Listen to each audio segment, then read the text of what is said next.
నమస్కారం అండి. అంజలి చెప్పే చందమామ కథలకు స్వాగతం. కథ రాజుగారి ప్రాపకం. పిల్లలు, కథ మొదలు పెడదామా? అవంతి దేశాన్ని ఏలే భాస్కరసేనుడు సమర్థుడైన పరిపాలకుడుగా పేరు తెచ్చుకున్నాడు. అందుకు చాలా వరకు కారణం సామాన్యుడనే రాజుగారి సలహాదారుడు. అతను రాజోద్యోగులకు సంబంధించిన వ్యవహారాలన్నీ చూసేవాడు. ఏ ఏ శాఖలకు ఎందరెందరో ఉద్యోగులు అవసరమో, ఎవరెవరి పదవులు పెంచవచ్చునో, ఎవరి జీతాలు ఎంత ఉండాలో రాజుకు చెప్పటం సామాన్యుడి పని. ఎంతో కీలకమైన బాధ్యత నిర్వహిస్తున్నప్పటికీ సామాన్యుని గురించి చాలామందికి తెలియదు. అతని బాధ్యతలు అందరికీ తెలిసిపోతే కొందరు ఉద్యోగులు అతన్ని ఆశ్రయించి లాభం పొంద యత్నించే అవకాశం ఏర్పడుతుందని భాస్కరసేనుడు తన ఉద్యోగాన్ని రహస్యంగా ఉంచాడు. సామాన్యుడు ఫలానా ఉద్యోగం చేస్తున్నాడని అతని భార్య లక్ష్మికి కూడా తెలియదు. కానీ అతను చేసే ఉద్యోగం చాలా ముఖ్యమైనదని ఆమెకు తెలుసును. ఎంతకాలం గడిచినా తన భర్త సంపాదన పెరగకపోవటం ఆమెకు చాలా బాధగా ఉండేది. ఆ విషయం ఆమె హెచ్చరించినప్పుడల్లా సామాన్యుడు, మన సంపాదన మనకు చాలనప్పుడు కదా అని ఆమె మాట తోసిపారేసేవాడు. ఆఖరుకు లక్ష్మి తన భర్తతో గట్టిగానే తగవలాడింది. మీకన్నా వెనక వచ్చిన వాళ్ళు, మీకంటే చిన్న పనులు చేస్తున్న వాళ్ళు అప్పుడే మేడలు కట్టేస్తున్నారు. మనం మాత్రం చేతగాని వాళ్ళలా సొంత ఇల్లు కట్టుకోలేకుండా ఉన్నాం. ఇలా అని లక్ష్మి కొందరి పేర్లు కూడా చెప్పింది.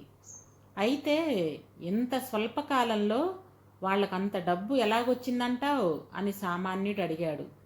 రాజుగారి ప్రాపకం వల్ల. ఈ రోజుల్లో ముక్కుకు సూటిగా మన పనులు మనం చేసుకుంటూ పోతే లాభం లేదు. తరచూ రాజదర్శనం చేసుకుంటుండాలి. ఆయనను పొగుడుతుండాలి. తృణమో పణమో అర్పించుకుంటుండాలి. కుచేలుడు కూడా కృష్ణుడికి అటుకులు ఇస్తేనే కృష్ణుడు అతడికి అష్టైశ్వర్యాలు ఇచ్చాడు అన్నది లక్ష్మి. భార్య మాటలు సామాన్యుడి మీద బాగా పనిచేశాయి. అది మొదలు అతను రాజదర్శనం చేసుకునే వారిని శ్రద్ధగా గమనించసాగాడు. 4 మెచ్చుకోలు కబుర్లు చెప్పి ఏ చిన్న వస్తువైనా కానుక ఇచ్చుకున్న వారికి రాజదర్శనం లభిస్తున్నది. తాను సంవత్సరం కష్టపడి సంపాదించే డబ్బు వీళ్ళు క్షణాల మీద సంపాదిస్తున్నారు. ఈ సత్యం గ్రహించినాక సామాన్యుడి మనసు మారింది. అతను నెమ్మదిగా తన పద్ధతులను మార్చుకోసాగాడు. పని కల్పించుకొని 1కి 2 సార్లు రాజును చూడబోవటము, మాటలతో ఆయనను సంతోషపెట్టడానికి ప్రయత్నించటము, చిన్న కానుకలు సమర్పించుకోవటము ప్రారంభించాడు అతను. ఇలా కొన్ని రోజులు జరిగిన మీదట భాస్కరసేన మహారాజు తన ప్రధానమంత్రితో సామాన్యుడి స్థానంలో మరొక వ్యక్తిని నియమించటం అవసరమనిపిస్తున్నది. సామాన్యుడికి మరొక ఉద్యోగం చూద్దాం, మీ ఉద్దేశం ఏమిటి అన్నాడు. సామాన్యుడి లాంటి సమర్థుడు అతను చేసే పనికి వేరొకరు మనకి దొరకటం కష్టమనుకుంటాను అన్నాడు ప్రధానమంత్రి. అతనిలో పూర్వం ఉండిన సామర్థ్యం ఇప్పుడు లేదని నాకు అనుమానం కలిగింది అన్నాడు రాజు. ఎందువల్ల అని ప్రధానమంత్రి అడిగాడు. ఒకప్పుడు అతను తన పనులన్నీ తానే చూసుకొని తాను చేసిన నిర్ణయాన్ని నాకు తెలపడానికి మాత్రమే వచ్చేవాడు. ఇప్పుడు అతను నిర్ణయం నాకే వదిలేస్తున్నాడు. వెనకటిలా కాకుండా ఇప్పుడు అతను నన్ను తరచూ వచ్చి చూస్తున్నాడు. అంటే తీరుబడి ఎక్కువైందన్నమాట. చిన్న చిన్న కానుకలిచ్చి నన్ను సంతోషపెట్ట యత్నిస్తున్నాడు. ఇదివరకు నన్ను తన పనితో సంతోషపెట్టినవాడు కానుకలతో సంతోషపెడుతున్నాడంటే పనిలో అతని నేర్పు తగ్గిందనే కదా అన్నాడు రాజు. ప్రధానమంత్రి ఒక క్షణం ఆలోచించి, ఒక్కసారి నన్ను అతనితో మాట్లాడి చూడనివ్వండి అన్నాడు. రాజు సరేనన్నాడు. ప్రధానమంత్రి సామాన్యుణ్ణి కలుసుకొని, సమర్థుడైన ఉద్యోగి తన బాధ్యతలను సక్రమంగా నిర్వర్తిస్తాడు. అసమర్థుడైన ఉద్యోగి రాజుగారి ప్రాపకంతో పైకి రావాలనుకుంటాడు.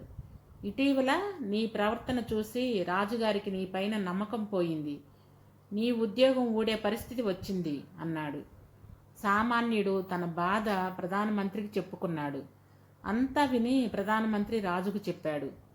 భాస్కరసేనుడికి తన పొరపాటు అర్థమైంది. సామాన్యుడు వంటి దక్షత గలవాడు తప్పుదారి పడితే తాను తెలుసుకోగలిగాడు. కానీ అదే పద్ధతి అవలంబించిన అసమర్థులను ఆయన కనిపెట్టలేకపోయాడు. ఆయన సామాన్యుడికి చక్కని భవంతిని కట్టించి ఇచ్చి తనను పొగడవచ్చే వారిని, తనకు కానుకలిచ్చే వారిని విమర్శించిన దృష్టితో చూడటం నేర్చుకున్నాడు. విమర్శనా దృష్టితో చూడటం నేర్చుకున్నాడు. క్రమంగా దేశంలో అసమర్థులకు రాజుగారి ప్రాపకం తగ్గిపోయింది. పిల్లలు, ఒక మంచి మాట.